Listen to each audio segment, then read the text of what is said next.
hari ini, dalam kesempatan hari ini, Perbani akan menyampaikan materi dari Dr. Odi tentang apendisitis familial.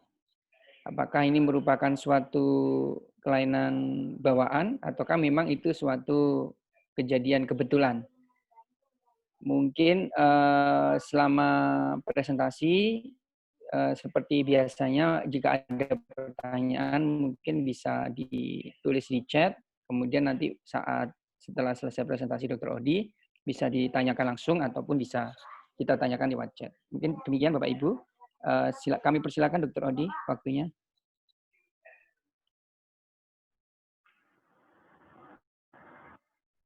Baik, Assalamualaikum warahmatullahi wabarakatuh. Selamat pagi. Waalaikumsalam warahmatullahi Senior dan sejawat semua, kawan-kawan yang lain.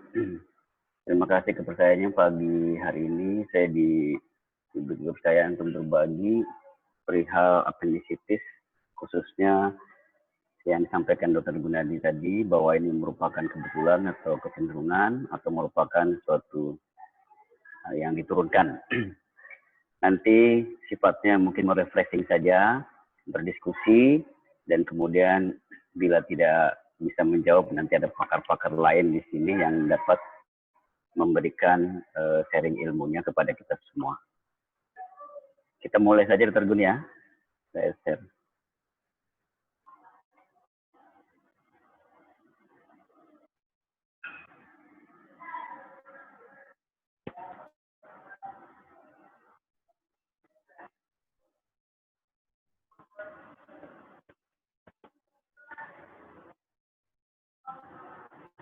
Sudah terlihat ya, Dr. Gun?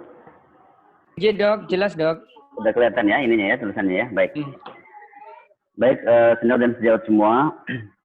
Pertama, kenapa kok saya mengambil judul ini agar menarik saja agar nanti diskusinya kita berjalan, bahwa apendisitis ini sebenarnya suatu yang diturunkan atau hanya kebetulan atau memang berpotensi atau kecenderungan bila ada anggota keluarga lainnya yang mengidap apendisitis.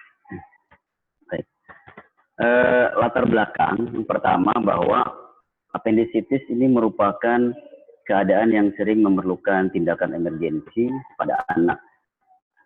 Ada publikasi yang menyampaikan insidensinya itu 1:7 dengan kasus anak yang datang dengan keluhan nyeri perut.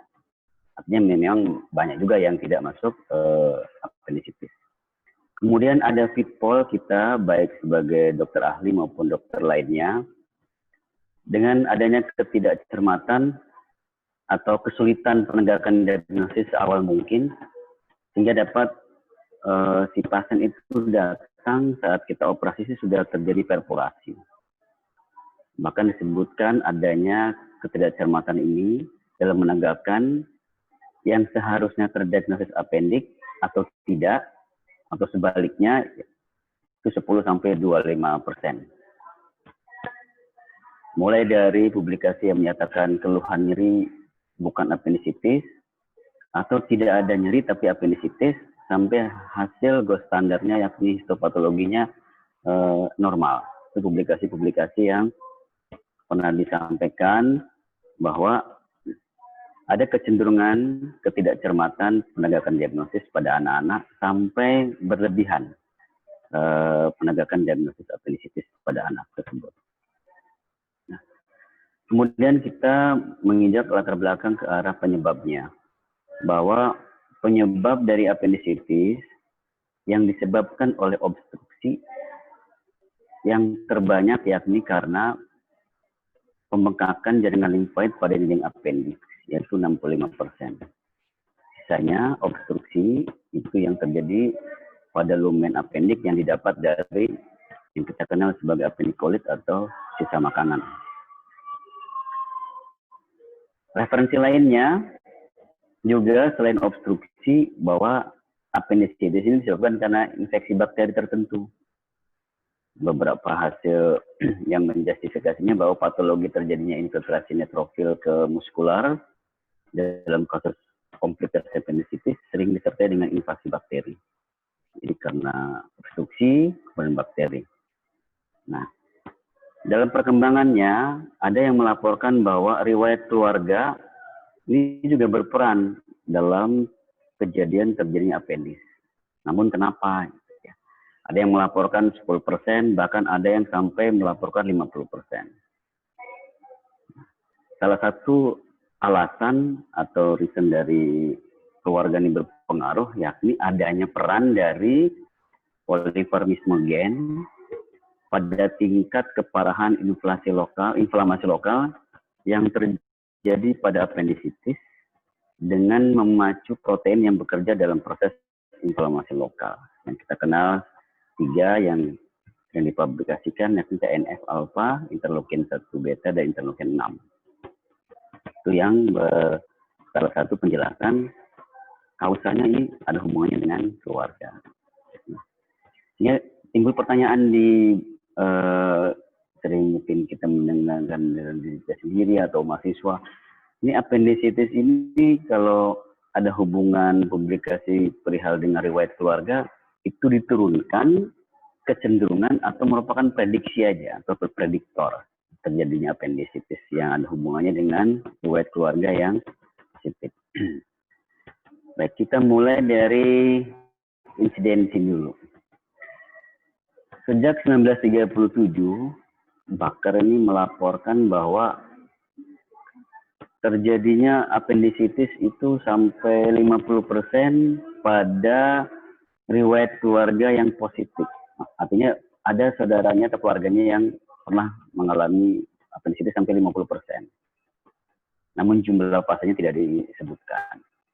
Nah, kemudian 2006, Brander ya, dari 135 pasien apendisitis didapatkan dengan riwayat keluarga positif itu 10%.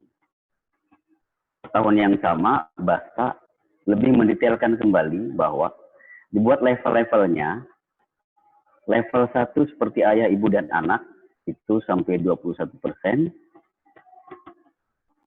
Level 2, 2 generasi, 12% dari kakek nenek sampai cucunya. Nah, level 3 ini 7% dari sepupu dan sebagainya. Itu membaginya bahwa riwayat positif keluarga apendisitis ini dapat didetailkan seperti yang disampaikan Basta. Kemudian tahun 2006 juga Erdl menyatakan bahwa riwayat keluarga itu tidak hanya penting untuk membantu mendiagnosis, namun juga dapat memberikan sumbangan pemahaman. Kausat yang terjadi pada apendisitis itu salah satunya ada hubungan kekerabatan atau keluarga. Dan melaporkan 1:7 nyeri perut pada anak, diagnosis apendisitis, dan temuannya itu hanya 30% yang disebabkan karena obstruksi dari lumen appendix. Jadi sisanya tidak diketahui dari mana. Yang faktor genetik atau keluarga ini berpengaruh, kira-kira demikian. Kemudian 2012, Dresser itu melaporkan 20% kasus apendisitis mempunyai riwayat keluarga. Namun tetap juga ada pitfall-nya di sini bahwa menyumbang 12,9% bukan apendisitis dengan keluhan nyeri perut. Padahal nyeri perut disampaikan Erdl bahwa 1-7% kasus nyeri perut itu merupakan apendisitis. Jadi dengan proporsi persentasenya mirip. Nah, penegakan diagnosis apendisitis pada anak ini relatif sulit. Bahkan 50% anak dengan apendisitis menjadi gejala klasik. Jadi seperti gejala-gejala infeksi kemih lainnya, radang ovarium, yang gejalanya mirip. Apalagi mungkin anaknya tidak kooperatif dan sebagainya, sehingga kita sebagai dokter, ini sakitnya sakit apa? Sakit beneran atau takut dan sebagainya. Sehingga dalam pelaporannya, kita merujuk pada gold standar histopatologi, itu 20-25%-nya apendisitnya normal. Tidak, jadi nyerinya itu bukan karena appendix sebenarnya, tapi karena yang lain. Buktinya dengan histopatologinya normal. Sehingga ini yang kita lebih hati-hati, khawatir ternyata 25-30% ke pasien datangnya akhirnya sudah perforasi, berlebihan ternyata hasilnya histopatologinya normal dengan jumlah mirip 20-25%. Itu yang butuh kecermatan. Mudah-mudahan penjelasan nanti hubungan keluarga dapat membantu meminimalkan dua pitfall tadi, norm berlebihan atau terlalu hati-hati dalam menegakkan diagnosis. Nah, faktor adanya riwayat keluarga. Ahli bedah pertama yang melaporkan yakni Baker tahun 37 melaporkan sampai 50%, dan saat itu mengasumsikan Baker tersebut penyebabnya karena infeksi tertentu yang tidak tahan pada kelompok keluarga yang ada riwayat apendisitis tahun 37. Tahun 2006, Basta menghubungkannya ini dengan golongan darah. Bahwa golongan darah O lebih mudah terjadi apendisitis dibandingkan golongan darah A, B, atau AB dengan melalui jalur HLA, Human Leukocyte Antigen, yang merupakan biasanya protein penanda yang digunakan dalam mencocokkan donor dan resipien. Jadi dari tahun 37 asumsinya awalnya ini bakteri, kalau yang ini yang khusus untuk hubungan dengan keluarga ya, di luar obstruksi dan yang lain.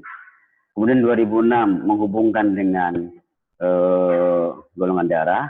Nah, tahun 2014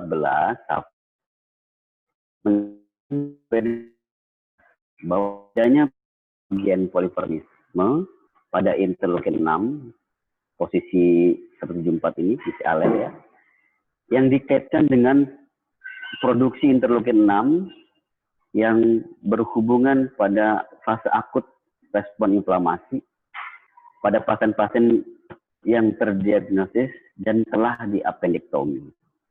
Jadi berkembangnya demikian dari mulai bakteri, golongan ABO, sampai poliformisme gen.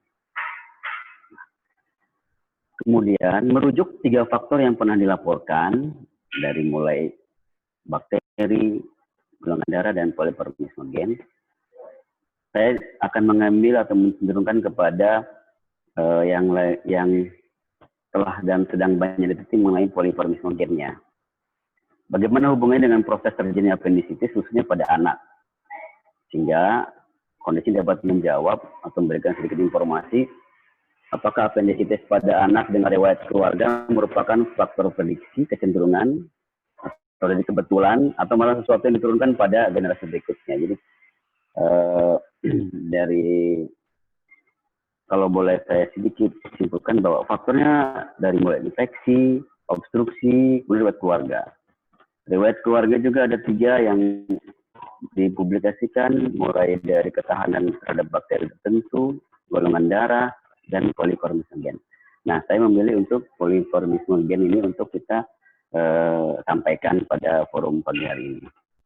Nah, sebelum kita menginjak yang lain, saya mengajak untuk mengingat kembali poliformisme itu apa gitu ya. Mungkin sudah ada yang lupa atau kalau ada yang keliru saya mohon dibetulkan. Ya. Bahwa poliformisme adalah suatu keragaman varian gen di mana 2 atau beberapa fenotip berbeda dengan satu populasi agar dapat disebut sebagai poliformisme. Bentuk tersebut harus ada dalam habitat yang sama. Nah, poliformisme ini terjadi karena adanya mutasi atau terjadinya perubahan pada bahan-bahan genetik yang ditandai dengan variasi yang ada pada DNA dan RNA. Namun, variasi tersebut tidak mengubah panjang dari sekuen DNA-nya dalam regen tersebut. Nah, mutasinya ini yang dikenal dengan mutasi titik. Sehingga mengakibatkan perubahan asam amino protein, kalau kita mengingat dulu soal genetik. Nah, karena tidak mengubah sekuen dari DNA dan sebagainya, ini efeknya pun tidak terlalu besar, hanya mengubah dan menghilangkan fungsi dari enzim-enzim tertentu saja. Nah, bagaimana dapat memunculkan suatu penyakit mutasi itu? Secara umum memang mutasi dapat berhubungan dengan dari orang tua dari seorang anak atau individu yang dikenal dengan germline mutation ya. Beberapa mutasi selama pembelahan sel ketika proses penggandaan DNA. Meskipun kondisi lain juga dapat berpengaruh terjadi dari mutasi, misalnya radiasi, kimia maupun mikroba atau jenis virus ya. Jadi selain proses penggandaan juga disebabkan yang lainnya. Dalam jumlah kecil dapat berdampak buruk terhadap individu tersebut, meskipun ada juga yang sebaliknya. Kalau kita lihat dokumenter kan ada beberapa yang jadi baik atau malah sebaliknya.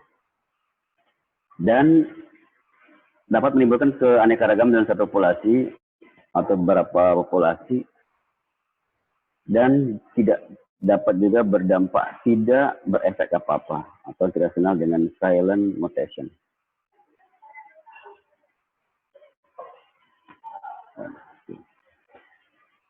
Ada yang hilang satu, mohon maaf. Jadi dalam kondisi tertentu ada beberapa mutasi baik tunggal maupun lebih dari satu itu menimbulkan penyakit. Ya, misalnya sickle cell dan sebagainya. Mohon maaf, slide-nya hilang satu. Slide yang belum diproyeksi, mohon maaf. Nah, setelah kita mengulang kembali poliformisme dan mutasi, kita fokus kembali kepada poliformisme gen yang jadi appendix periformis yang memacu protein yang bekerja pada proses inflamasi. Di sini disebutkan ada 3 protein TNF, alfa, interleukin 1B, dan interleukin 6. Saya lebih fokus yang merah tanda ini bawa ke interleukin 6. Interleukin 6 ini dapat berasal dari makrofag dan sebagainya, kita lihat di atas. Kemudian keluar interleukin 6 dan berpengaruh pada beberapa organ. Dari sekian banyak ini, saya ambil yang berpengaruh kepada megakaryosit dan hepatosit yang akan kita sampaikan berpengaruh kepada appendix periformis. Nah, adakah pertanyaan selanjutnya? Adakah pengaruh genetik dengan terjadinya appendix pada anak? Publikasi Eropa ya bahwa interleukin 6 ini dikaitkan dengan produksi promotor gen ini dikaitkan dengan produksi interleukin 6 pada fase akut pada pasien yang menjalani appendektomi. Itu dari publikasi dari Eropa. Namun dari Asia tidak ada perbedaan bisa dipublikasikan. Potensi interleukin 6 pada pasien kontrol sudah signifikan dalam menurunkan risiko terjadinya appendisitis. Namun tidak dilaporkan apakah meningkatkan risiko appendisitis atau tidak. Itu yang publikasi dari Asia. Yang Eropa tadi berperan, yang di Asia tidak ada pengaruh. Umum bahwa motor letaknya di kromosom 7 itu memacu produksi interleukin 6 yang merupakan sitokain ya, dan kita ambil dampaknya kepada sel hepatosit dan megakaryosit. Nah, dari jalur hepatosit kita perhatikan bahwa interleukin 6 ini akan memacu hepatosit untuk mengeluarkan protein yakni CRP, C-reactive protein. Nah, apa dampaknya kepada appendix periformis dalam ini secara khusus ya, kalau umumnya bisa terjadi pada tempat lain juga, bahwa CRP ini akan menyebabkan dysfunction daripada endotel. Kemudian ujungnya akan meningkatkan apoptosis atau pembunuhan diri sendiri endotel dari vaskular yang memungkinkan ekstravasasi dari limfosit terutama neutrofil. Itu dari CRP-nya, dari jalur hepatosit. Jadi dari mulai poliformisme gen tadi memacu hepatosit mengeluarkan CRP, dampaknya menyebabkan dysfunction endotel dan meningkatkan apoptosis dari endotel vaskular. itu dari jalur hepatosit. Kita perhatikan di sini bahwa sel hepar menghasilkan CRP, terjadi dysfunction endotel.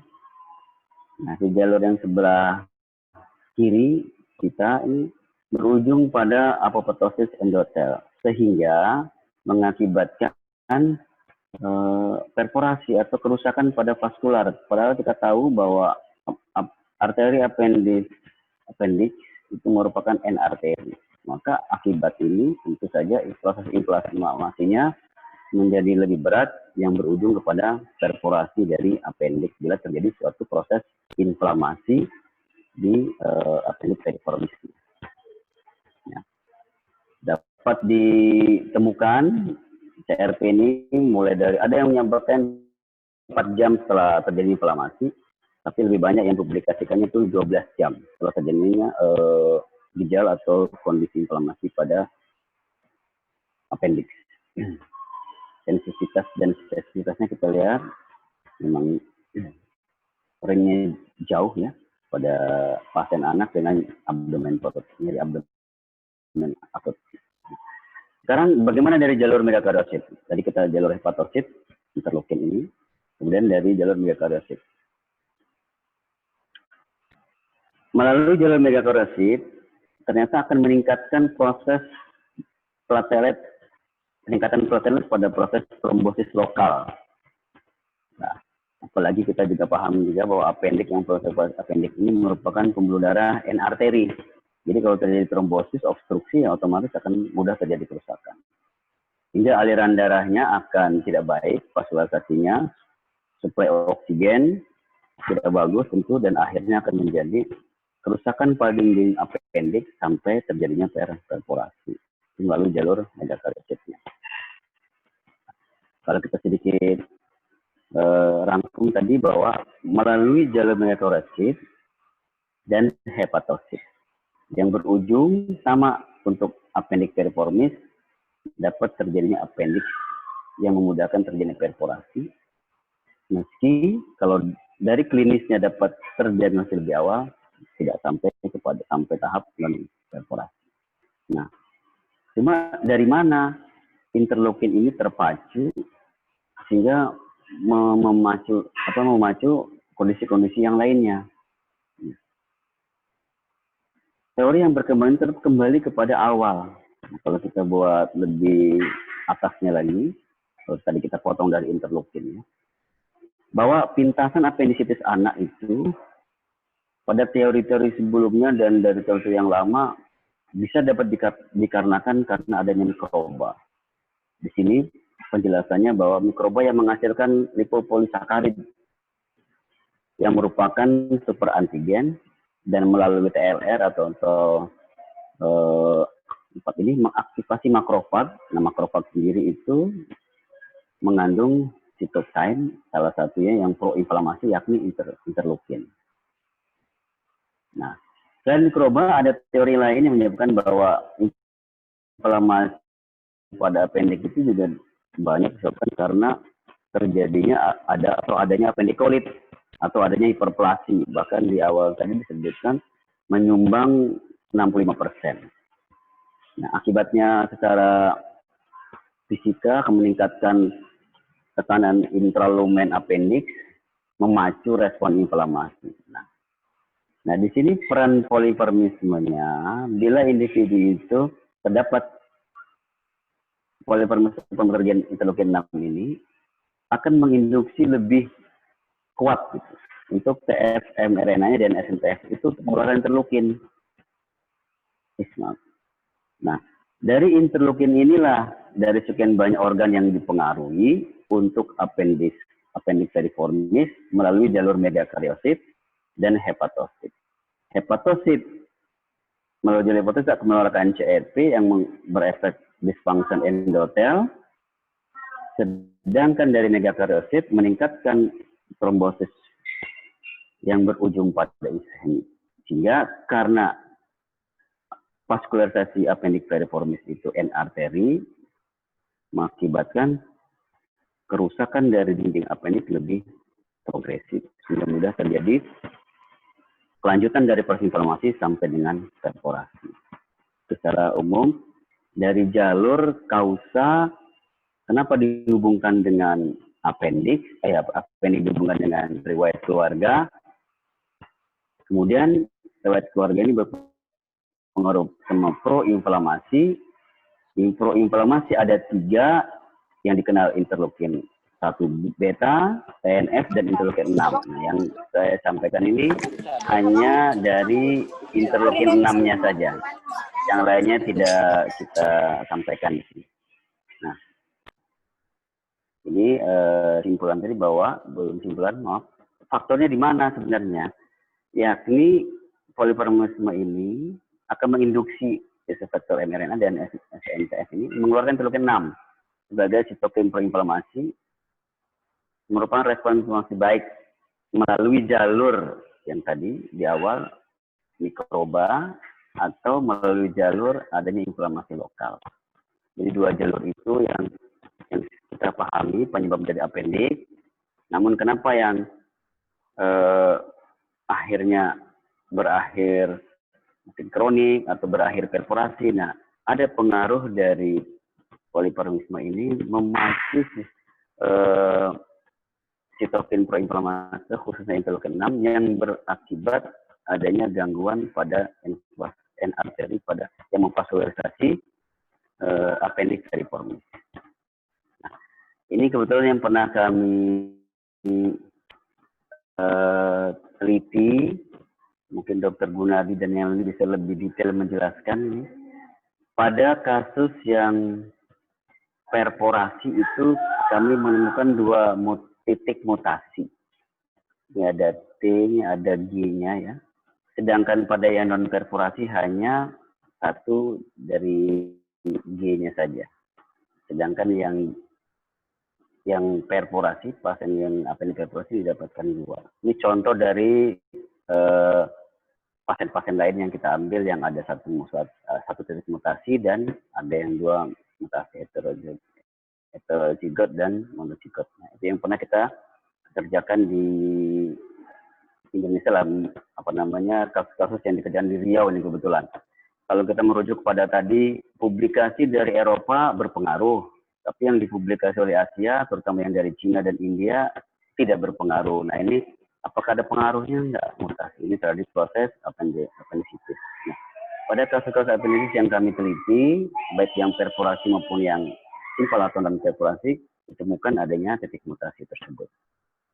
Di sini, ya, bahwa yang perforasi 7B ini heterozigot, sedangkan yang non mutasi 1 titik saja pada titik G-nya.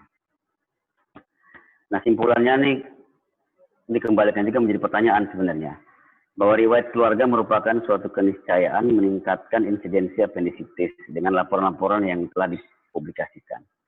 Namun, kita juga menemukan adanya poliparamisme promotor gen pada kromosom nomor 7 dalam proses memacu proses inflamasi yang mendukung terjadinya appendicitis yang kita jelaskan tadi melalui jalur megakariosit dan hepatositnya. Apakah kecenderungan yang diturunkan? Nah, kita diskusikan bersama nanti apakah ini kebetulan atau kecenderungan yang diturunkan. Nah, sebelum saya tutup, saya sedikit promosi, Dr. Gunadi dan senior-senior semua.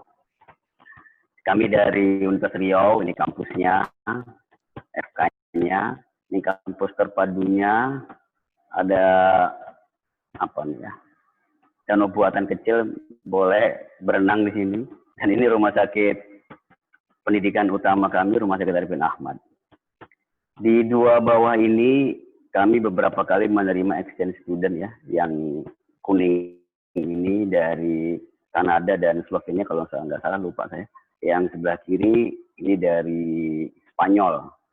Kebetulan yang Spanyol ini berminat dia mengambil bedah anak di negaranya, maksudnya bukan kita. Sehingga dengan gambaran ini semoga dapat melirik Center Pendidikan Bedah Anak bila mau mengirimkan residennya shopping stase di rumah sakit kami, silakan.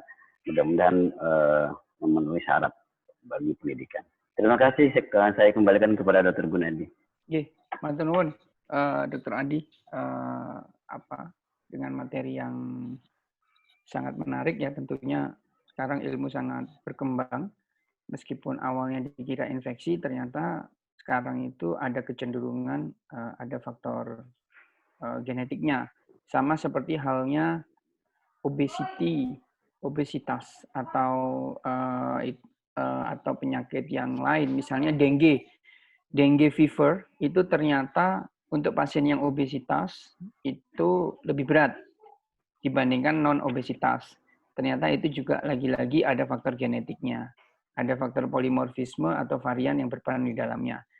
Nah, sekarang yang menjadi topik hari ini, apakah appendicitis akut ini murni masalah infeksi ataukah memang ada faktor varian yang polimorfisme genetik yang berperan di sana. Mungkin perlu dibedakan menjadi dua, kalau boleh usul Dr. Odi. Apakah varian polimorfisme ini itu lebih ke arah untuk diturunkan, ataukah dia ke arah severity? Ini arah keberatan atau ke derajat keparahan. Nah, ini mungkin yang perlu kita diskusikan, Dr. Odi. Dari penelitiannya Dr. Odi sendiri itu sebetulnya apakah interleukin 6 tadi, polimorfismenya itu lebih mendukung untuk dia diwariskan, bahwa nanti cenderung dari familial, bapak ibunya pernah, kemudian kakaknya pernah, dia kemudian karena ada polimorfisme interleukin 6 menjadi peluangnya saudaranya lebih tinggi, ataukah jika ada polimorfisme itu dia menjadi lebih berat, misalnya menjadi perforata atau komplikata. Mungkin itu Dr. Odi. Bagaimana penjelasannya? Terima kasih. Baik, terima kasih Dr. Gunadi. Dari penelitian yang kami kerjakan, kecenderungan memang kadar interleukinnya meningkat pada kasus-kasus yang perforasi dibandingkan yang non perforasi.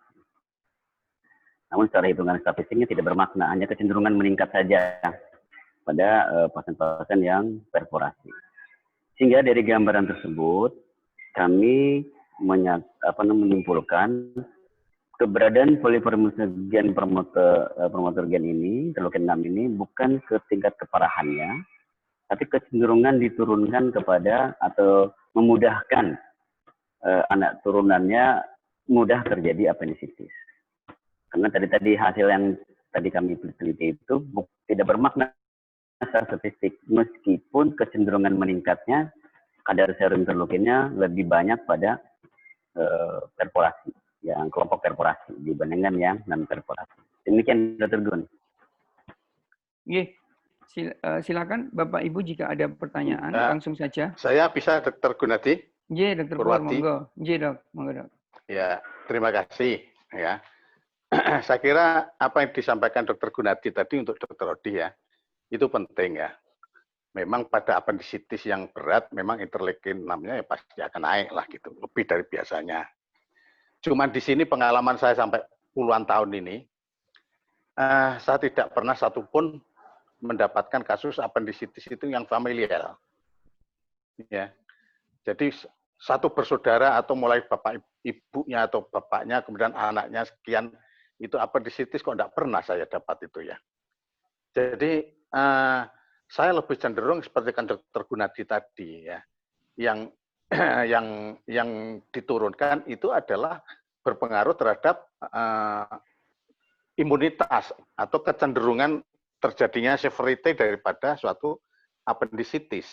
Ya, kalau itu ada faktor-faktor yang seperti dikatakan Dr. Odi tadi, maka kita harus waspada bahwa ini nanti kemungkinan terjadi berat itu besar. Gitu.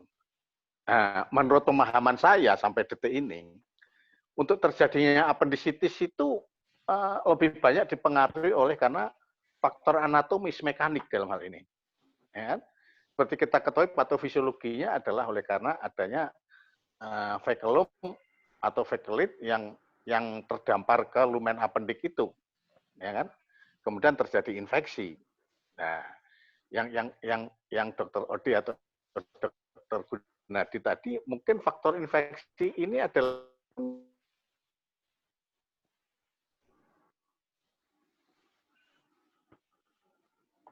ini terinfeksi.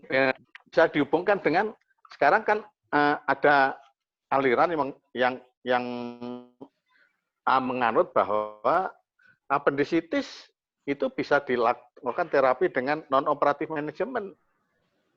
Nah, maka untuk family dengan jadi berat ini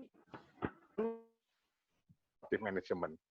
Kira kok gitu, Dokter Gunadi ya. Saya memandangnya lebih banyak ke arah proses patofisiologi apendisitis ini ke arah mekanik, ya, mekanik yaitu anatomi dan adanya fekelit yang terdampar di lumen apendik itu, kemudian infeksi itu adalah komplikasinya, terjadi komplikasi.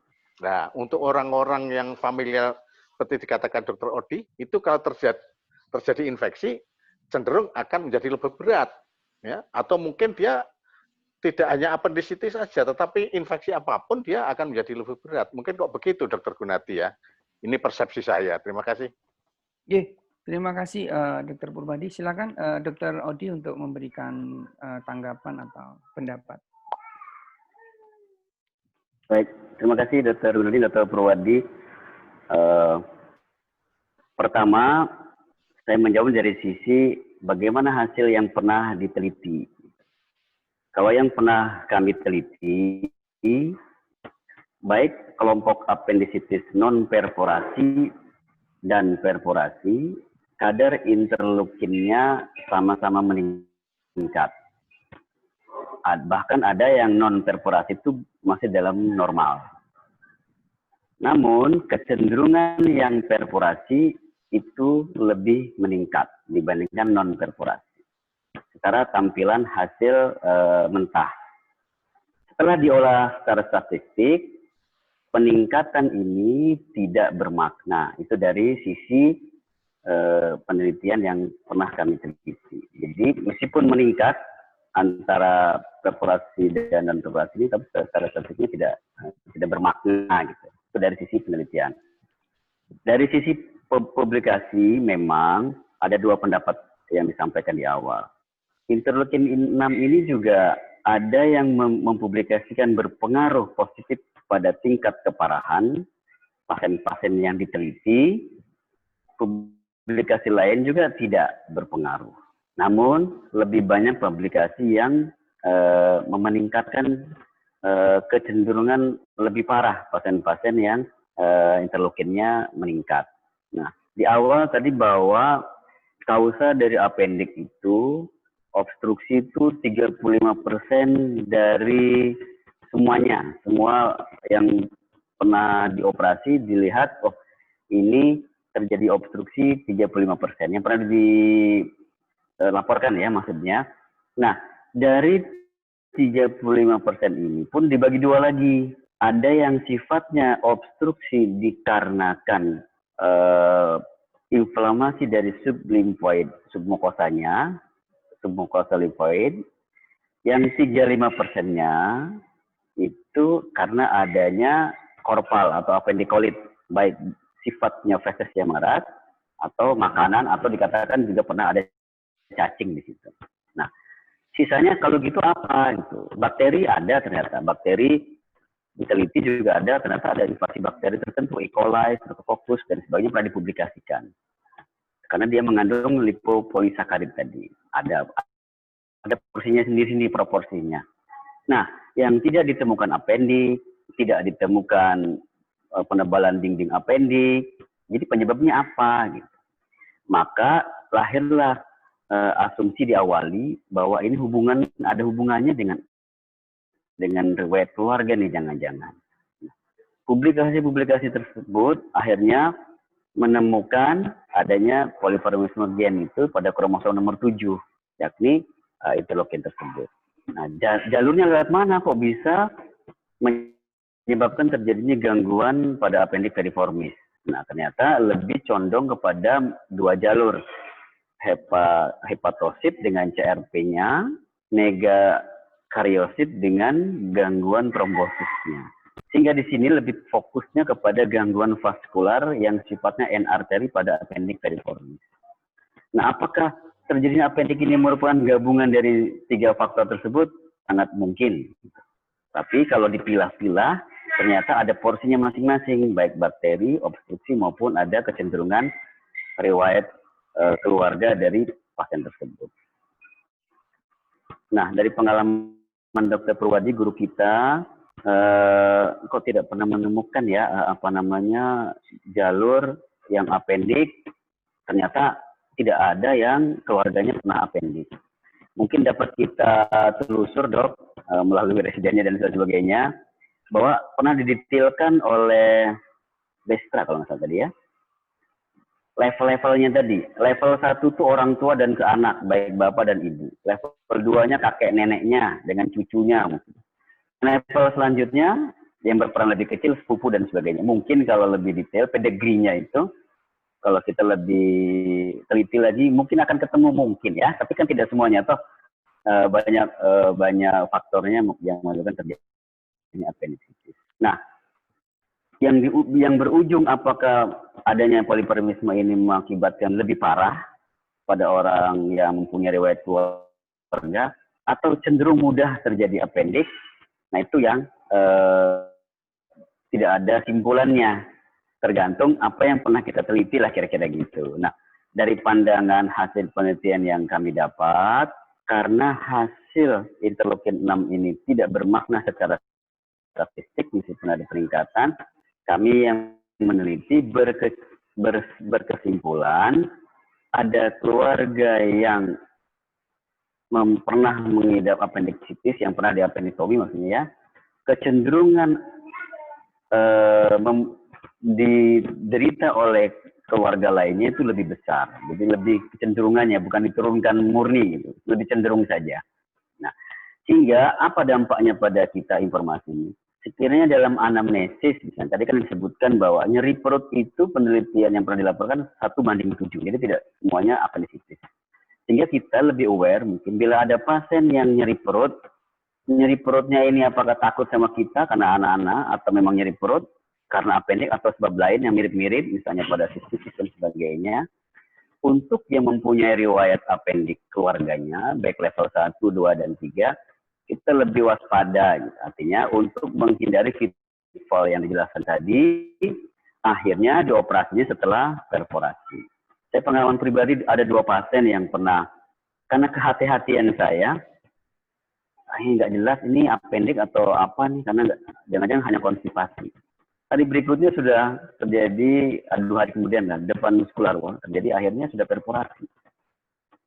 Begitupun pernah juga sebaliknya, kita jujur di sini mungkin, kita juga pernah nyeri perut khas sekali, begitu diperiksa hasil PA-nya normal juga pernah. Kadang kan kita mencoba untuk memastikan betul nggak nih yang kita kerjakan, juga pernah. Pengalaman pribadi juga pernah, meskipun yang nilainya jumlahnya kecil 1 yang negatif ya. Sisanya kadang dokter ahli bedah itu tidak di PA. Nggak tahu nggak ada PA, khawatir. Apalagi zaman BPJS mengurangi paket nanti. Padahal kalau kita berbicara pada insurans saat ini, tidak akan dibayar bila proses operasi appendektomi itu bila tidak ada hasil histopatologinya. Di Amerika ya, tapi kalau di Indonesia mungkin belum. Maka itu juga buat pembelajaran buat kita, pitfall atau enggak. Kita hati-hati, ternyata 30% itu memulai publikasi berakhir perforasi, berlebihan atau agresif lah kira-kira itu bahasa kitanya, ternyata juga menyumbang 25%-nya, histopatologinya normal. Nah, sumbangan dari penelitian yang pernah kami kerjakan ini diharapkan bahwa bila ada riwayat appendicitis dalam keluarga, baik level 1, 2, dan 3 itu, kita lebih waspada untuk dapat memonitor pasien tersebut. Demikian, Dok. Jadi, saya ambil kesimpulan kira-kira. Jadi gen nomor 7 ini sifatnya kan resesif, dokter. Ya. Resesif kan? Ya. Resesif. Gen nomor 7 ini resesif. Gen itu kan ada yang dominan, ada yang resesif ya kan? Nah, kalau dominan sama dominan baru manifest. Tapi kalau dominan sama resesif tidak akan manifest. Jadi kan kalau begitu kan resesif ini ya. Nah, itu, Dok, tidak disampaikan resesif atau dominannya, itu hanya temuannya saja bahwa pada kromosom nomor 7 ini ditemukan poliparmisme gen pada posisi sekian-sekian 147 tadi. Kita akan mengingat hukum Mendel itu kan, Dokter Odi, hukum Mendel itu. Secara umum ya, Dok ya. Iya, Dok. Ya. Jadi mungkin terima kasih Dr. Purwadi, Dr. Odi. Jadi kalau boleh merefresh kembali bahwa kelainan genetik secara umum dibagi dua. Seperti yang dikatakan Dr. Purwadi. Yang pertama adalah Mendelian Genetic Disorder. Kemudian yang kedua non-Mendelian atau Complex Genetic Disorder. Kalau Mendelian Genetic Disorder artinya dia kalau sesuai hukum Mendel, kalau dia dominan maka dia manifest, kalau resesif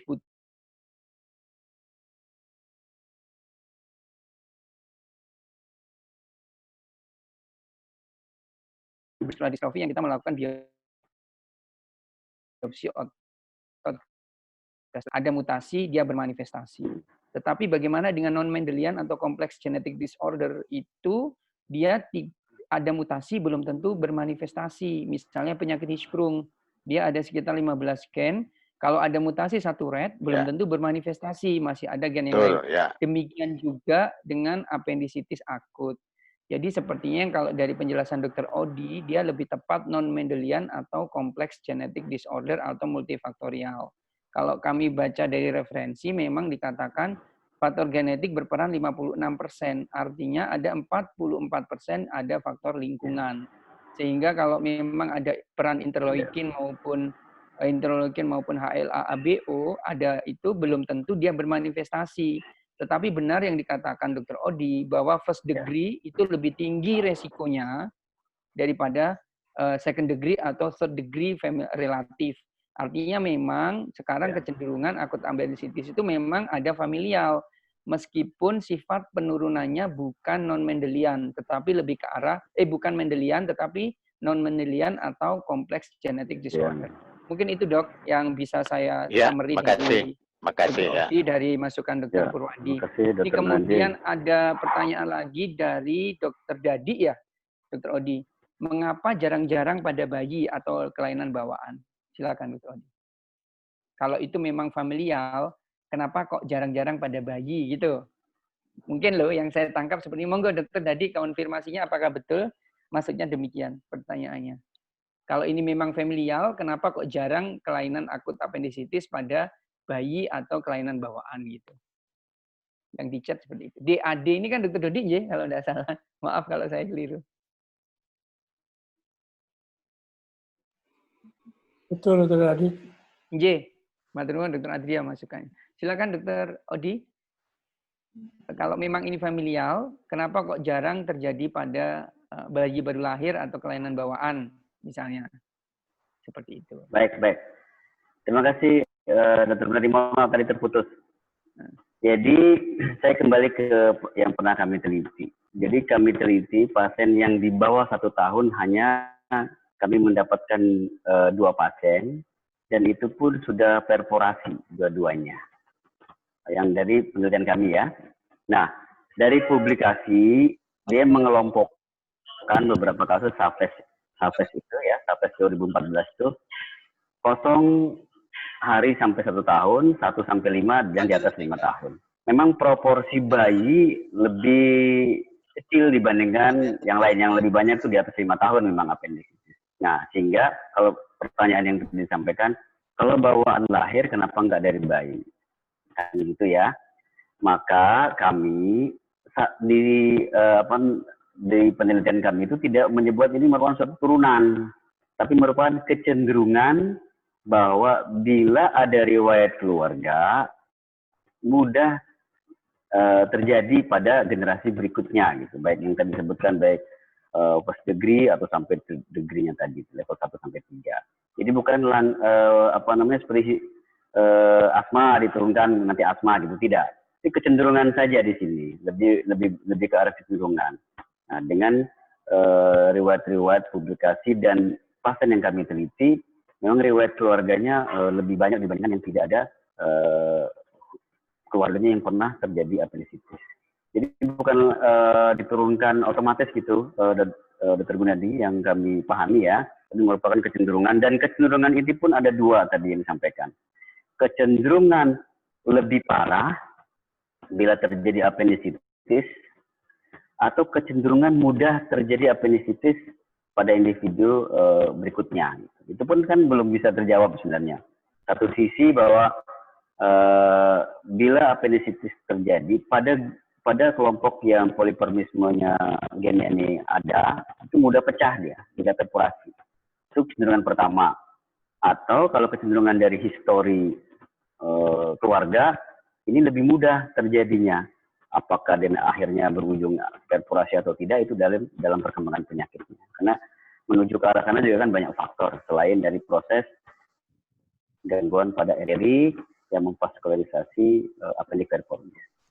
Demikian Dr. Gunadi. Ya, terima kasih Dr. Odi atas penjelasannya untuk pertanyaan Dr. Dodi. Kalau boleh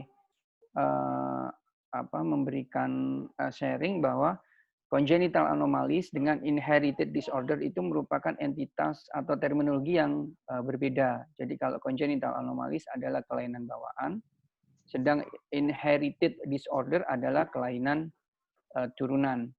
Jadi kelainan bawaan belum tentu itu merupakan suatu inherited disorder, belum tentu dia diturunkan oleh dari orang tuanya. Artinya belum tentu dia genetic disorder. Tetapi kalau inherited itu adalah genetic disorder. Mungkin itu yang bisa kami sharing. Kemudian ini ada Dr. Heri, Dok.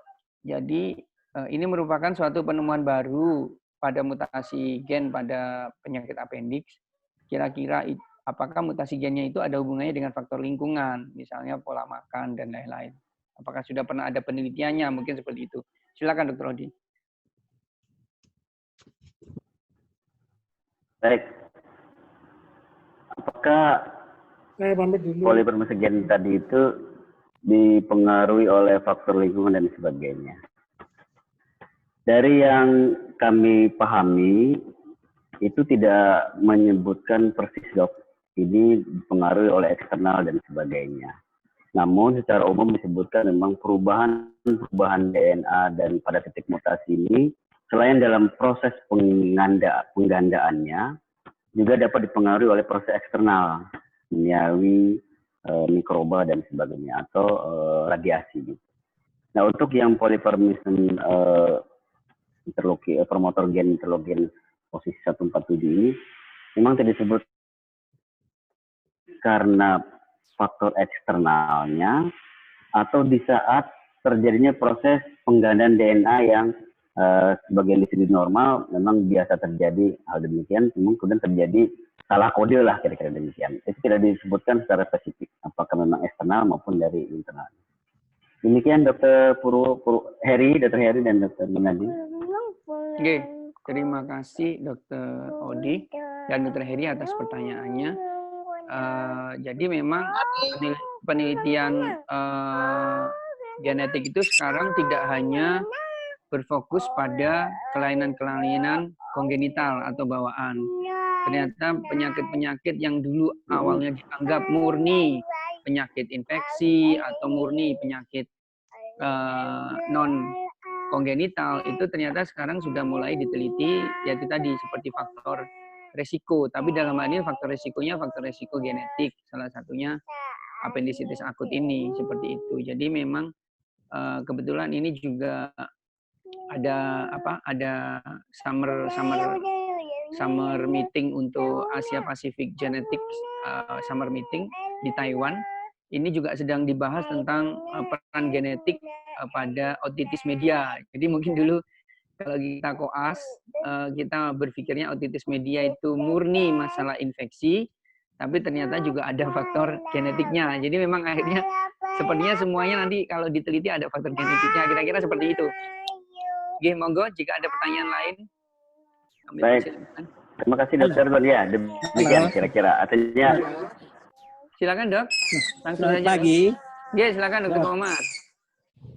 Mohon maaf karena tadi sinyalnya kurang baik di tempat saya sehingga terputus-putus. Mau bertanya ya, saya tidak banyak mendalami mengenai masalah genetika. Kalau tidak salah tadi dijelaskan oleh Dr. Odi. Halo Dr. Odi.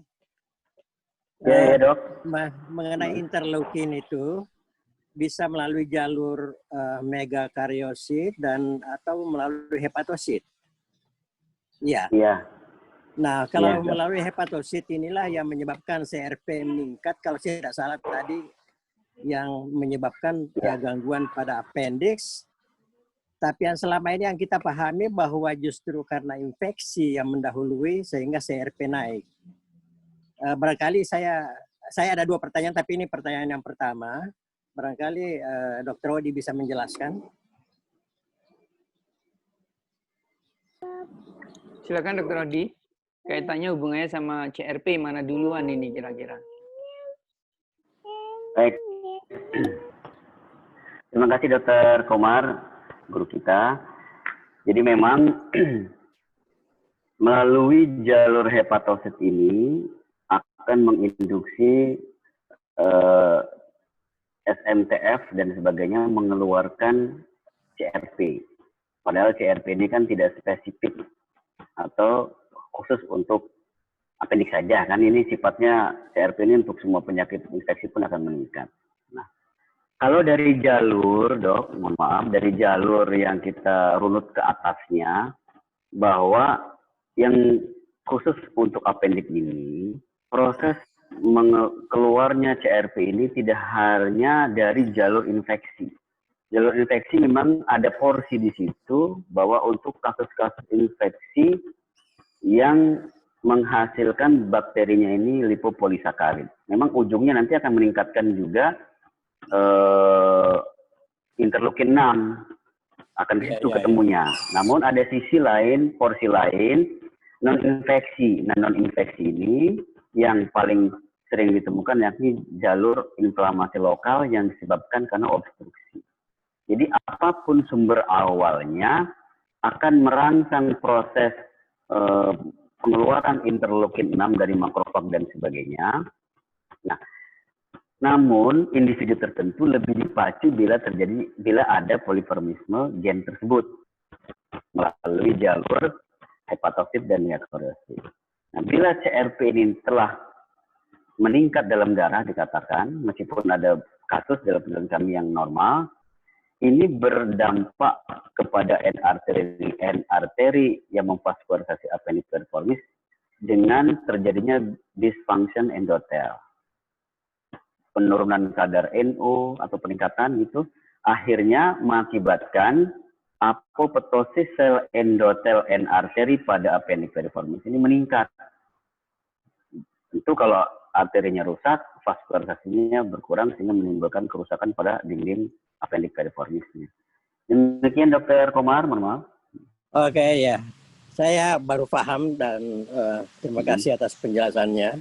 Dr. Gunadi, boleh nggak saya lanjutkan Pak Gunadi? Boleh dok, silakan dok. Tadi menyinggung mengenai neonatal appendicitis ya. Saya 36 tahun di bedah anak ini baru menemukan 1 kasus. Dan alhamdulillah pasiennya sekarang sudah 12 tahun umurnya. Kalau kita baca mengenai appendicitis pada neonatus, itu 70% terdapat pada pasien-pasien dengan prematur. Nah, prematur kita tahu bahwa banyak unsur atau masalah hubungannya dengan gen. Jadi kemungkinan appendicitis pada neonatus itu juga bisa oleh karena suatu faktor gen. Saya kira itu komentar saya. Terima kasih. Terima kasih Dr. Komar. Baik, terima kasih Dr. Komar. Masukannya. Kami persilakan jika ada pertanyaan lain. Mungkin Dr. Erjan ya kalau tidak salah. Ya Dr. Gunadi, terima kasih. Terima kasih APP Dr. juga S3-nya. Ya, saya berawal penelitian tentang appendix ini dari deskriptifnya dan bersama koas, bersama skripsi.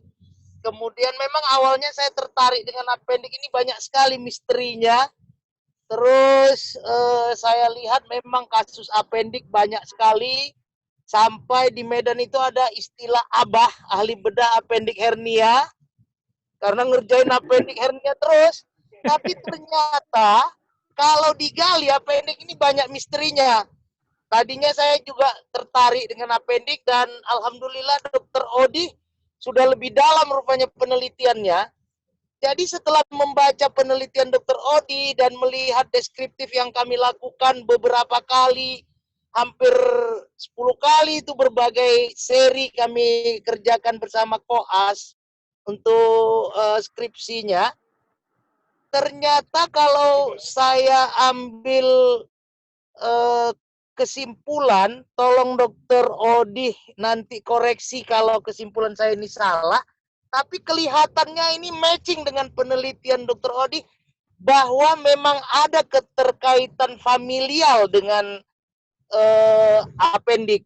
appendicitis, karena beberapa kali kami lakukan penelitian deskriptif bahwa orang tuanya, kakak-kakaknya, atau satu sibling ya istilahnya, yang satu ayah satu mama itu selalu, bahkan saya pernah mengingatkan kepada seorang ibu, Bu, anaknya harus makan sayur begini-begini. Kalau enggak nanti setahun lagi kita ketemu adiknya gitu juga. Bener. Tahun kemudian ibunya datang marah-marah. Nih gara-gara dokter doakan adiknya kena, katanya gitu. Nah, atas dasar itu kami bikin lagi penelitian-penelitian. Ternyata kalau boleh saya simpulkan bahwa memang ada kecenderungan familial. Nah, kecenderungan familial itu merupakan faktor genetik.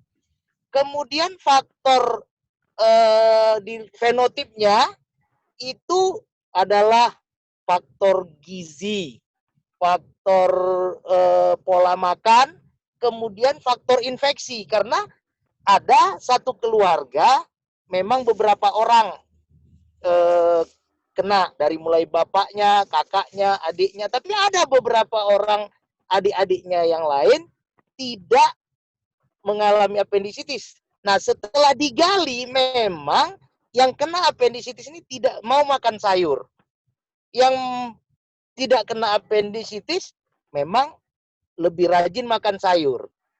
Nah, satu. Kemudian ada lagi penelitian suka makan jajan-jajan. Ada yang memang nggak suka makan jajan-jajan. Jadi faktor familial genetik ada, tapi fenotip sehingga satu familial itu timbul dengan enggak, itu dipengaruhi oleh gizi, pola makan, dan infeksi. Itu mungkin kesimpulan. Tolong Dokter Odih yang sudah lebih lama, yang sudah dalam penelitiannya tentang appendik, koreksi saya kalau memang boleh itu sebagai kesimpulan. Akan ada lagi mungkin penelitian-penelitian yang walaupun katanya cuma appendik operasinya, tapi ternyata sungguh menarik. Terima kasih Dokter Odih. Terima kasih Dokter Erjan. Baik, Dokter Erjan atau Gunadi izin merespon. Pertama, kalau Dokter Erjan atau Bang Erjan ini menyebutkan appendik itu misterius, persis seperti profil picture-nya Dokter Erjan, misterius sekali. Wajahnya itu misterius. Baik, terima kasih Dr. Erjan. Jadi saya mencoba merujuk pada penelitian yang kami kerjakan saja, bahwa memang kami berkeyakinan, novelty-nya lah, kami meyakini bahwa ini merupakan suatu kecenderungan bila dari riwayat keluarga itu ada kecenderungan kepada generasi berikutnya, baik level 1, level 2 maupun level 3. Lebih mudah terjadi lah, kira-kira demikian. Nah, apakah memang hanya dipengaruhi murni oleh faktor riwayat keluarga? Tentu tidak. Teori-teori menyatakan faktor lingkungan juga banyak, kemudian faktor infeksi dan faktor obstruksi yang kami jelaskan tadi. Namun, karena penelitian ini lebih berpengaruh kepada lebih fokus kepada hubungannya dengan keluarga, maka kami berkeyakinan menyimpulkan bahwa ini suatu masih bersifat kecenderungan. Kecenderungannya pun dua tadi yang disampaikan. Kecenderungan lebih mudah jadi parah, artinya sudah terjadi appendicitis dulu, atau kecenderungan mudah diturunkan gitu. Nah, ini pun kami jawab dari hasil penelitian, karena secara statistik interleukin ini tidak bermakna, maka kami menyimpulkannya kecenderungannya diderita oleh generasi berikutnya. Itu kecenderungannya, bukan kecenderungan sudah terjadi lebih parah.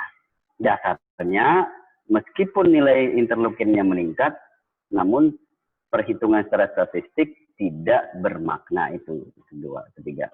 Namun penelitian kami juga ada kelemahan yang kami pandang. Pertama, kami tidak memeriksa orang tua dan atau kerabat keluarganya yang pernah terjadi apendisitis. Ada yang terlukinya. Itu kelemahan penelitian kami. Kenapa? Ya mungkin karena biaya, waktu, dan sebagainya. Jadi itu kelemahannya. Kalau memang ini suatu kecenderungan diturunkan, mungkin kita harus punya rekod juga orang tuanya atau yang keluarganya yang pernah mengalami appendektomi. Itu tidak kami kerjakan, itu kelemahan.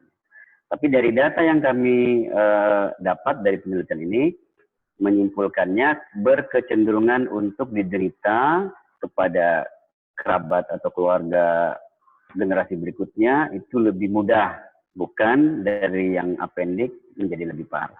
Itu mengambil simpulan-simpulan dari data yang kami dapati. Jadi mencoba untuk menyimpulkan apa yang kami teliti, meskipun juga kami paham, menghormati atau meyakini juga penelitian-penelitian dari yang pernah dipublikasikan baik di Asia yang tadi disampaikan ataupun di Eropa.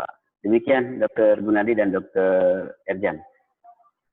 Oke, terima kasih Dr. Odi dan Dr. Erjan atas pendapatnya dan masukannya. Kami persilakan jika ada pertanyaan lagi, Bapak Ibu. Saya boleh, Dr. Gunadi? Yes, silakan Dr. Diki, Dr. KPSBA. Dr. Odi, halo, selamat. Ya dok. Halo dok, ya dok.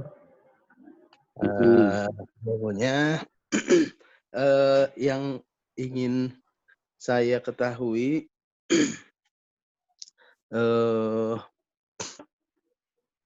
teknik proses penelitiannya seperti apa? Apakah semua pasien yang dipilih itu hanya yang ada riwayat keluarga, kemudian diperiksa polimorfismnya, atau semua pasien diperiksa polimorfism? Itu pertanyaan pertama. Kedua, komentar saya memang kalau sudah ada penelitian ya kita hargai, memang kemungkinan itu ada tuh sangat tinggi ya. Ya tapi kita juga bisa melihat apakah ada kelemahan atau tidak dalam penelitian tersebut. Seperti tadi tidak diperiksa orang tua atau keluarga yang terkena, sehingga kita bisa menghubungkan atau menilai bahwa masing-masing berhubungan tuh itu. Kalau misalnya didapatkan juga polimorfisme pada keluarga atau pada orang tua, mungkin kita bisa tambah yakin bahwa polimorfisme yang terjadi itu mungkin diturunkan atau terjadi selama dia menjalani hidupnya gitu ya. Kan bisa saja dia terjadi pada orang tuanya atau pada derajat di atasnya, di atasnya, kemudian turun. Nah itu mungkin jadi saran atau jadi usul untuk peneliti-peneliti selanjutnya untuk melanjutkan penelitian Dr. Odi ini sehingga menjadi kuat nih hasilnya. Jangan-jangan memang sekarang dengan sampel yang sekian hasilnya hanya kecenderungan saja, tetapi kalau dibuktikan dengan penelitian lain ternyata memang bukan kecenderungan, ada tendensi yang meningkat, bukan kecenderungan memang diturunkan atau disimpulkan memang ini familial atau inherited. Itu saya kira pertanyaan saya, Dr. Gunadi, Dr. Odi. Iya, matur nuwun, Dr. Diki. Silakan Dr. Odi tanggapannya atau penjelasannya. Baik, terima kasih Dr. Diki dan Dr. Gunadi. Pertama, pertanyaan yang pertama, kalau KPS kritis ya dok ya, pertanyaannya kritis. Baik, yang pertama Dr. Diki, Yang diteliti oleh kami, apakah semua pasien atau hanya yang mempunyai riwayat keluarga yang positif. Jadi pasien yang kami teliti ini semua pasien appendektomi yang telah di appendicitis yang telah di appendektomi dan telah histopatologinya positif, artinya mendukung. Jadi tidak melihat apakah ini punya riwayat keluarga positif atau tidak. Jadi semuanya kita terima. Ekskludnya ya tentu bukan appendektomi atau usianya kurang lebih dari 18 tahun. Nah, kemudian dari hasil yang kami dapatkan memang yang tidak mempunyai riwayat keluarga ada 12,4% itu ditemukan poliformisme yang tidak punya riwayat keluarga. Ya, meskipun memang proporsinya lebih sedikit ya, Dok ya, daripada yang riwayat keluarga ini. Nah, dari hal tersebut maka itu ya yang kita menyampaikan tidak berani membuat suatu keturunan, tapi membuat kecenderungan. Jadi ada yang pasiennya normal, keluarganya maaf ya belum pernah ada riwayat. Ini dengan catatan kita percaya kepada pasien. Ini pedigrinya kita buat dan tidak ada pedigrinya bahwa si pasien ini punya riwayat keluarga. Nah, awalnya kami ingin membandingkan sebenarnya kelompoknya itu 3 awalnya. Kelompok appendektomi simple 1, kelompok 2 appendektomi perforasi, dan kelompok 3-nya non appendicitis. Namun di etik kami tidak boleh karena ini orang normal masih diambil appendiknya. Meskipun kami menyampaikan untuk pasien-pasien laparotomi, misalnya pasien-pasien hisprum dan sebagainya. Tidak boleh karena kalau misalnya mengarahnya kepada pasien hisprum juga mempunyai suatu penyakit di hisprum itu sendiri. Sehingga kami tidak lolos etik kalau seandainya sampelnya itu kita bandingkan juga dengan individu atau anak-anak normal. Sehingga yang kami bandingkan appendik simple dan appendik yang perforasi. Nah, sehingga simpulannya kan salah satunya bermakna nggak interleukin 6 ini antara simple dan komplikasi. Ternyata meskipun meningkat, statistiknya tidak bermakna. Nah, namun yang appendektomi, pasien sampel ini yang tidak mempunyai riwayat keluarga, 12,34%, maaf lupa, itu poliformisnya ada ditemukan pada kromosom 7 ini. Yang lainnya tidak ditemukan. Tapi untuk semua appendik, pasien-pasien yang appendik yang punya riwayat keluarga ini ada semua. Jadi memang mungkin ini perlu penelitian lanjutan. Ya bagus lagi bila generasi sebelumnya itu diperiksa, dan lebih baik lagi bila dengan individu yang bukan appendik dapat kita bandingkan gitu. Nah, cuma etiknya seperti apa mungkin Dr. Gunadi dan teman-teman, gimana cara meloloskannya kalau kita mau membandingkan dengan bukan penderita appendik, karena appendik ini kan dioperasi gitu, tidak hanya diterapi. Demikian Dr. Diki, Dr. Gunadi. Kalau boleh saya usul Dokter untuk melihat, karena kita belum tahu nih apakah tadi kromosom polimorfisme dari kromosom 7 ini spesifik untuk appendix atau tidak. Karena kan tadi secara etis tidak bisa untuk pasien-pasien non appendix. Nah, usul kalau bisa itu menunggangi penelitian lain yang melihat polimorfisme. Jadi kalau ada pasien yang non appendix, mungkin dengan kasus lain gitu, dilakukan penelitian polimorfisme, penelitian gen, mungkin bisa ikut, tolong dicek ininya kromosom 7-nya di data gitu barangkali. Tapi harus sampelnya mungkin harus cukup sesuai dengan penelitian yang akan dilakukan gitu. Misalnya ada penelitian pada pasien menilai polimorfisme pada hirsprung misalnya. Apakah mungkin nggak? Saya sekalian tanya nih sama Dr. Gunadi, apakah mungkin nggak kita mendompleng gitu tolong dong dilihat itunya dikumpulkan. Jadi dia bukan appendix, tapi karena sedang diteliti Hirschsprung, polymorphism misalnya, kita mendompleng seperti itu. Bisakah seperti itu, Dokter Gunadi? Oke, sebetulnya, makasih dok. Sebetulnya kalau polimorfisme kan tidak perlu menggunakan material appendixnya dok. Jadi penelitian polimorfisme diambil dari darahnya. Jadi sebetulnya tidak perlu untuk mengambil appendixnya kalau itu akan memeriksa polimorfisme dok. Jadi polimorfisme diambil dari darah dok, sudah cukup. Jadi sebetulnya dari etik tidak masalah karena kita tidak mengambil appendixnya. Iya betul dok. Jadi bisa mendompleng ke penelitian yang lain gitu.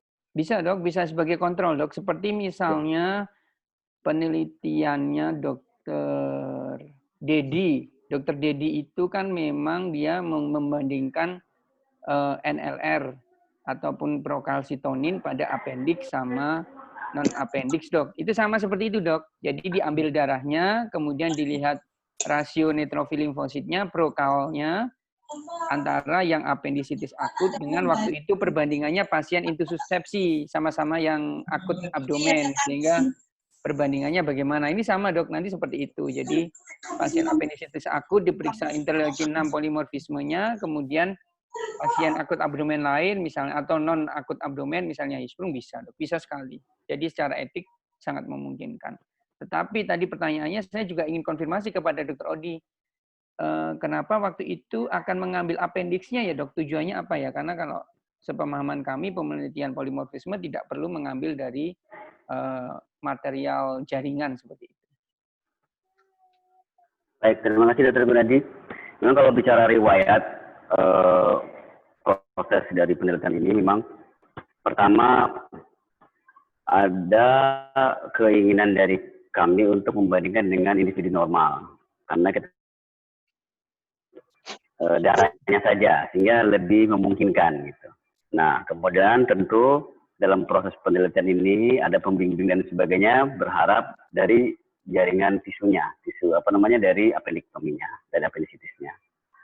Sehingga dalam proses etik itu didapatkan bahwa ini tidak boleh. Nah, merujuk ada pertanyaan dari Dr. Heri, sama apa yang pernah diusulkan oleh saya, Dr. Eri, bahwa gimana kalau sampelnya itu dari pasien-pasien memang dioperasi, gitu. Tapi bukan appendix, misalnya Hirschsprung dan sebagainya. Tapi juga tidak disetujui, karena akan mempengaruhi karena hasil dari mungkin tampilan atau gambaran dari faktor yang pasien-pasien tersebut merupakan pasien-pasien yang masuk dalam kategori congenital disease saat itu. Karena saya mencontohkan waktu itu, gimana kalau pasien Hirschsprung yang kita ambil sebagai kontrolnya lah.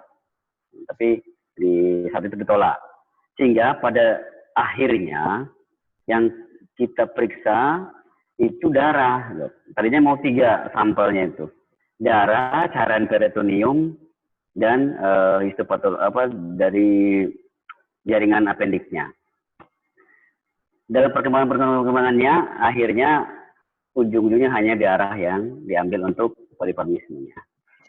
Nah, sehingga data yang kami dapat ini ditambahkan dengan marking-marking yang lainnya, mulai dari neutrofil, leukosit, kadar interleukinnya, kemudian CRP, plus yang terakhir yaitu temuan adanya poliformisme pada sampel tersebut.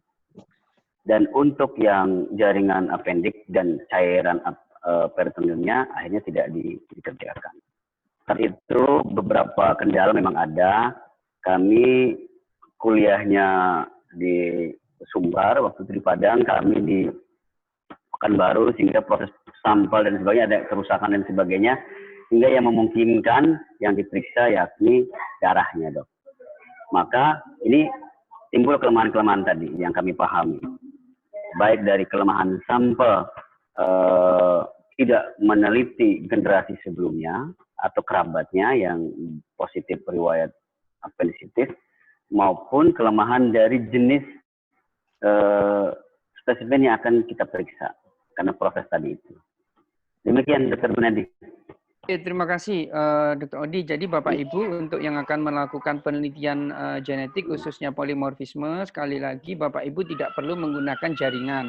tetapi bisa diambil dari darah. Artinya secara etik tidak masalah. Yang kedua, kalau Bapak Ibu kapan kita terus memerlukan jaringan, itu seperti penelitiannya Dr. Muntadar yang sekarang sedang ambil S3, ingin memeriksa ekspresi dari RNA-nya, maka itu tidak bisa dilakukan dari darah. Karena ekspresi RNA spesifik jaringan.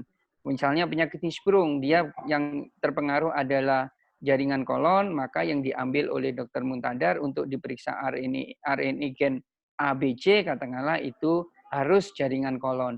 Tetapi Bapak Ibu jika ingin melakukan penelitian polimorfisme itu tidak, sekali lagi, tidak perlu jaringan. Boleh-boleh saja melakukan dengan jaringan, tetapi itu tidak ada keunggulan jika dibandingkan dengan hanya melakukan pemeriksaan darah.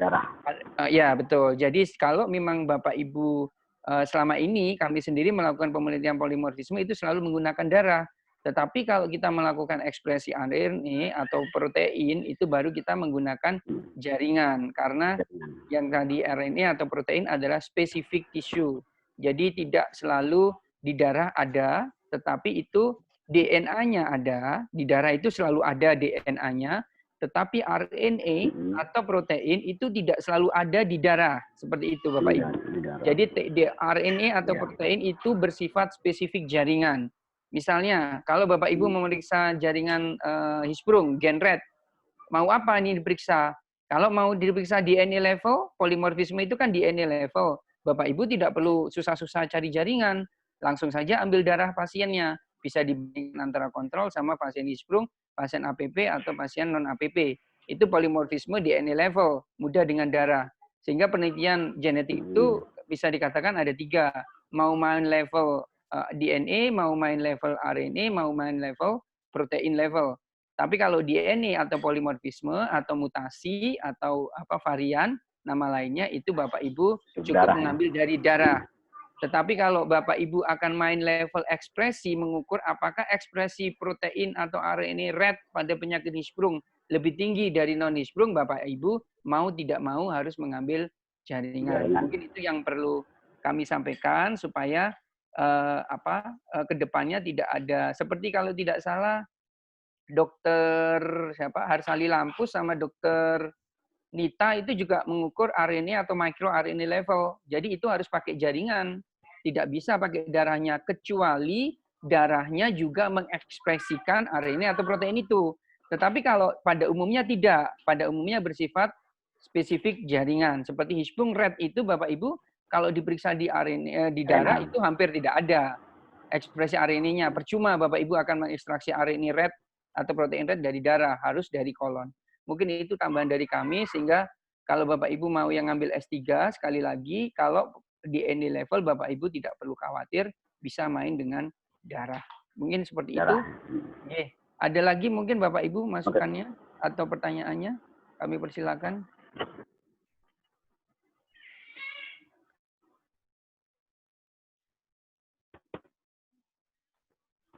Oke, Bapak Ibu, cukup nggih, karena sudah tidak ada lagi. Terima kasih kepada Dr. Odi, terima kasih kepada P2KB, Mbak Emil, Mbak Siska, kemudian Mas Oki dari tim Perbani yang telah memfasilitasi pelaksanaan kuliah Sabtu.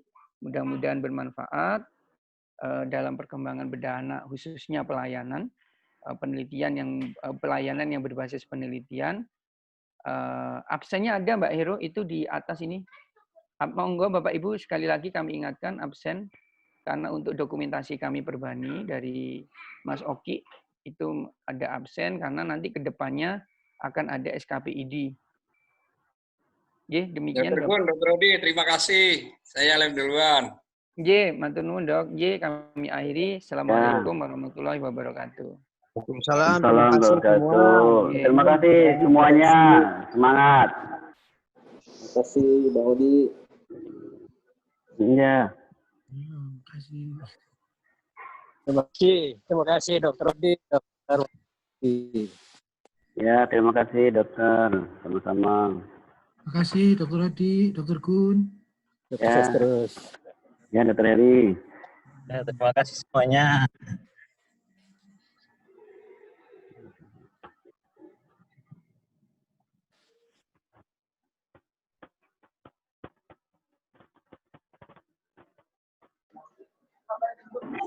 Punten dok, izin untuk join meeting.